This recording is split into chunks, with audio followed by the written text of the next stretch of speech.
Hello friends, welcome back to Sahaj study point. तो friends, हम करने जा रहे हैं आज अपने राष्ट्रीय आंदोलन के जो 20 क्वेश्चन है, हमारे 100 कंप्लीट हो चुके हैं। उसके बाद आज हम करेंगे 111 से लेके 120 तक क्वेश्चंस। और फ्रेंड्स, अगर आप लोग चैनल पर नए हो तो चैनल को सब्सक्राइब करें, ज़्यादा से शेयर करें, कमेंट करें एंड लाइक करें। और फ्रेंड्स, मैं बता दूँ, ये हमारा डेली जो लाइव टेस्ट सीरीज़ है 1 बजे देखने को मिलती है आपको। ये दोपहर को 1 बजे जो है हिस्ट्री की लाइव टेस्ट सीरीज चल रही है, और इसमें मैं आपको जो है राष्ट्रीय आंदोलन जो टॉपिक है वो दिया था। और चलिए तो स्टार्ट करते हैं अपना आज का ये चैप्टर, जो ये अपना आज का वीडियो है। तो देखिए, क्वेश्चन देखते हैं पहला। भारत में कैबिनेट मिशन किस लिए भेजा गया था? एक राष्ट्रीय सरकार स्थापित करने के लिए, शक्ति के अंतरण के लिए, एक संवैधानिक व्यवस्था निश्चित करने के लिए, पाकिस्तान के लिए जिन्ना की मांग को स्वीकार करने के लिए, या भारत को आज़ादी देने से इनकार करने के लिए।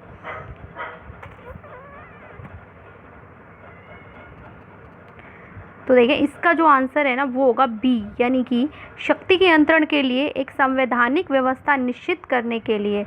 तो कैबिनेट मिशन 24 मार्च 1946 को दिल्ली आया। इस मिशन का उद्देश्य स्वतंत्र भारत का संविधान तैयार करने के लिए शीघ्र ही एक कार्यप्रणाली तैयार करना तथा अंतरिम सरकार के लिए आवश्यक प्रबंध करना था। नेक्स्ट देखते हैं आज का जो अपना है 102 नंबर का क्वेश्चन। महात्मा गांधी के अनुसार संसार में सबसे शक्तिशाली बल निम्नलिखित में से कौन सा है? वीर की अहिंसा, दुर्बल की अहिंसा, डरपोक की अहिंसा, या पद दलित की अहिंसा।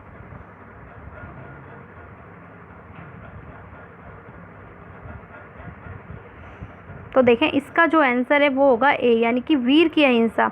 तो महात्मा गांधी के अनुसार संसार में सबसे शक्तिशाली बल वीर की अहिंसा है। नेक्स्ट है 103 क्वेश्चन। आज़ाद हिंद फौज का गठन कब हुआ? आज़ाद हिंद फौज का गठन कब हुआ? 1937 ईस्वी में, 1942 ईस्वी में, 1943 ईस्वी में, 1945 ईस्वी में।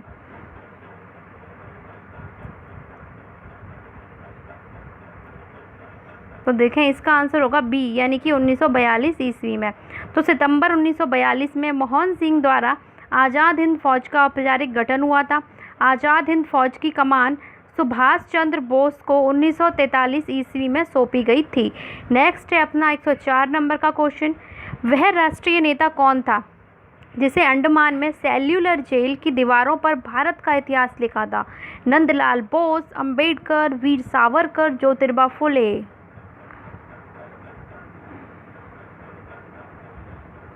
तो देखिए, इसका आंसर होगा सी, यानी कि वीर सावरकर। तो वीर सावरकर ऐसे राष्ट्र नेता थे जिन्होंने अंडमान के सेल्यूलर जेल की दीवारों पर भारत का इतिहास लिखा था।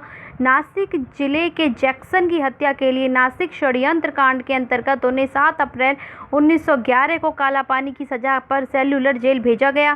सावरकर 4 जुलाई 1911 से 21 मई 1931 तक पोर्ट ब्लेयर की जेल में रखे गए। वेरी इंपॉर्टेंट है ये फैक्ट्स, बहुत जो है एग्ज़ाम से पूछे जाते हैं वीडी सावरकर के, तो ये अच्छे से याद कर लेना आप लोग। देखते हैं अब आज का 105 नंबर का क्वेश्चन। 1942 ईस्वी में भारत छोड़ो आंदोलन आरंभ करने के लिए कौन सा मुख्य कारण था? क्रिप्स मिशन का विफलता, अंग्रेजों का विश्व युद्ध सेकंड में उलझ जाना, लोगों में घोर बेचैनी, साइमन कमीशन की रिपोर्ट।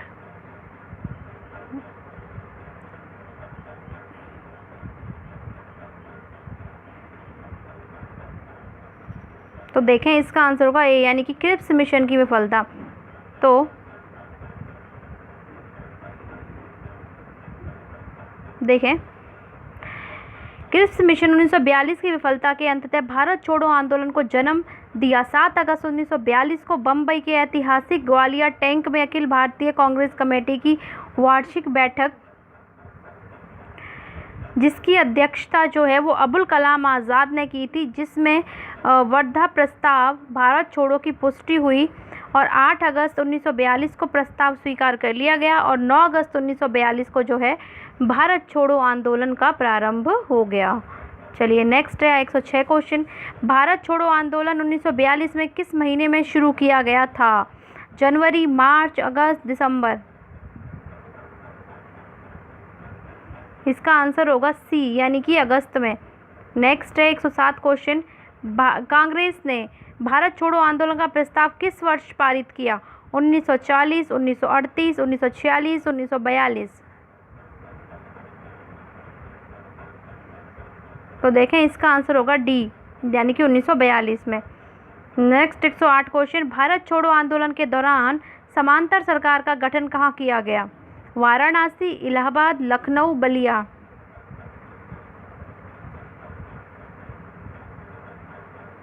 तो देखें इसका आंसर होगा डी, यानी कि बलिया में।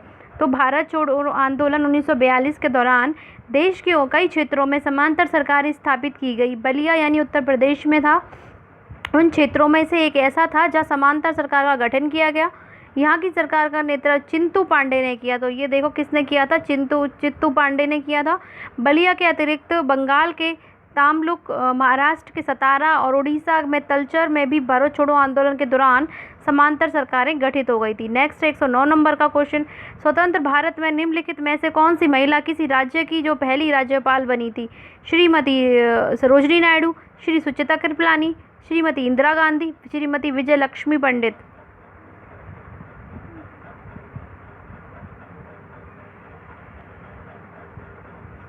देखें इसका आंसर होगा ए, यानी कि श्रीमती सरोजनी नायडू।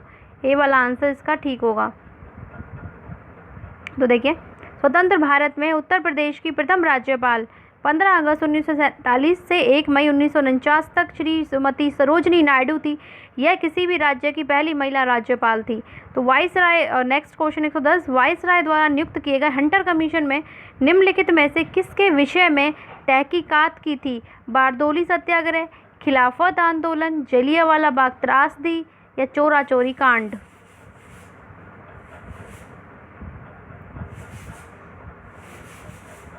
तो देखें इसका जो आंसर है वो होगा सी, यानी जलियांवाला बाग त्रासदी। तो जलियांवाला बाग त्रासदी 13 अप्रैल जो है 1919 को जनरल डायर के जो है वहशी आदेश का परिणाम थी। ब्रिटिश सरकार ने इस घटना की जांच के लिए 14 अक्टूबर 1919 को एक जांच कमेटी बिठाई, जिसके अध्यक्ष जी.सी. हंटर थे, इसलिए इसे हंटर कमीशन भी कहा जाता है। तो ये देख लीजिए, इस कमीशन में 3 भारतीय सदस्य कौन कौन थे? चमनलाल, सीतलवाड़, पंडित जगत नारायण और साहबजादा सुल्तान अहमद खां भी थे। नेक्स्ट है आज का 111 नंबर का क्वेश्चन, 1919 ईस्वी में जलियांवाला बाग हत्याकांड कहाँ पर हुआ था? अमृतसर, नागपुर, चंडीगढ़, कलकत्ता।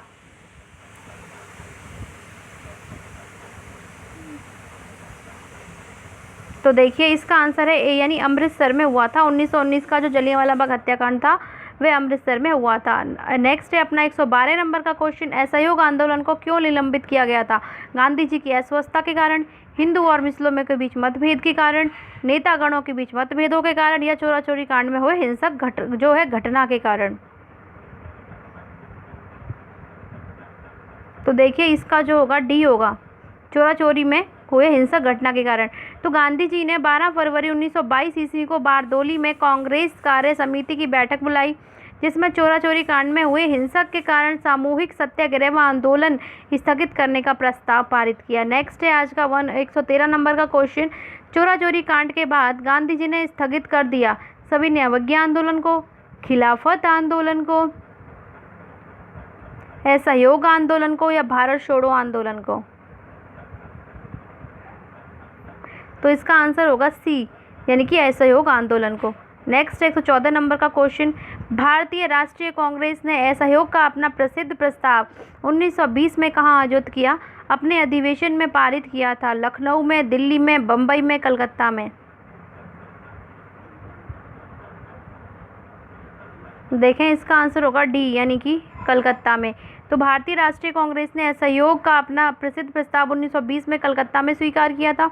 यह एक विशेष अधिवेशन था जिसकी अध्यक्षता लाला लाजपत राय ने की थी। किसने की थी? लाला लाजपत राय ने।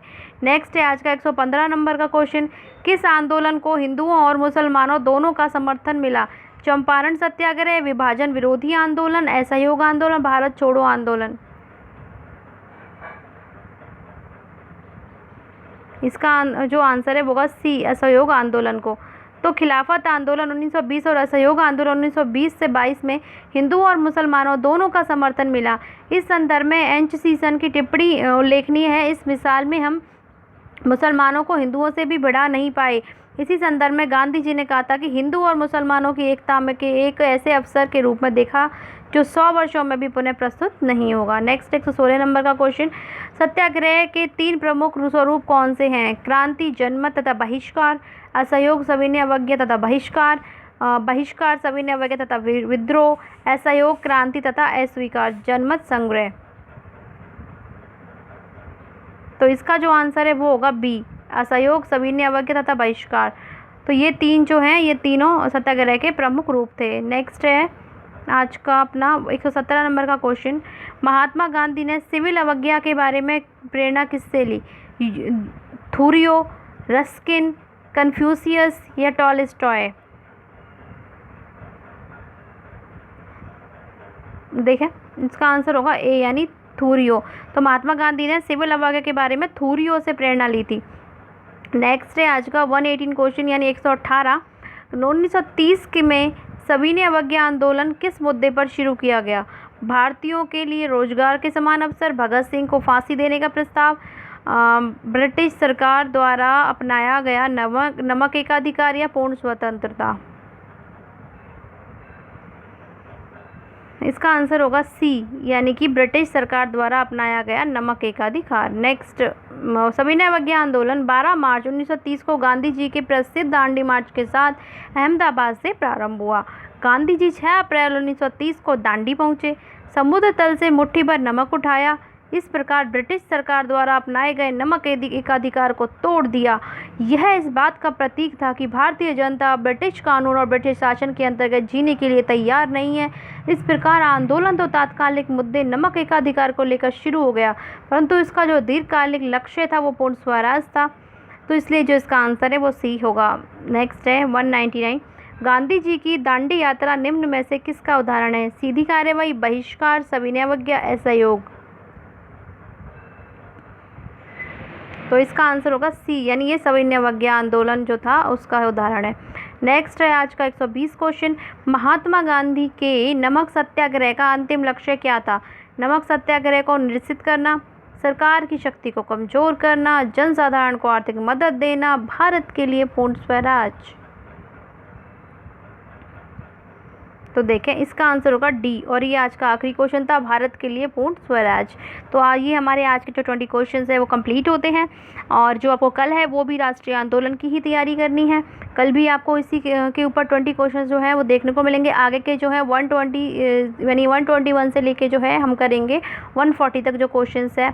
तो फ्रेंड्स, आई होप सो आपको जो ये जो क्वेश्चन है बहुत अच्छे लग रहे होंगे, बहुत पसंद आ रहे होंगे और आपकी जो पढ़ाई है वो बहुत अच्छी चल रही होगी। आप इस टाइम का बहुत फ़ायदा उठा रहे होंगे सब लोग और अपनी पढ़ाई में लगे हुए होंगे। निरंतरता बनाए रखें, पढ़ाई करते रहें और हंसते रहें, मुस्कुराते रहें, पढ़ते रहें। और फ्रेंड्स, आज की वीडियो में इतना ही। और अगर आप लोग चैनल पर नए हो तो चैनल को सब्सक्राइब करें, ज़्यादा से ज़्यादा लाइक करें, कमेंट करें, शेयर करें। और फ्रेंड्स, मिलते हैं नेक्स्ट वीडियो में। आज की वीडियो में इतना ही। Okay friends, thank you.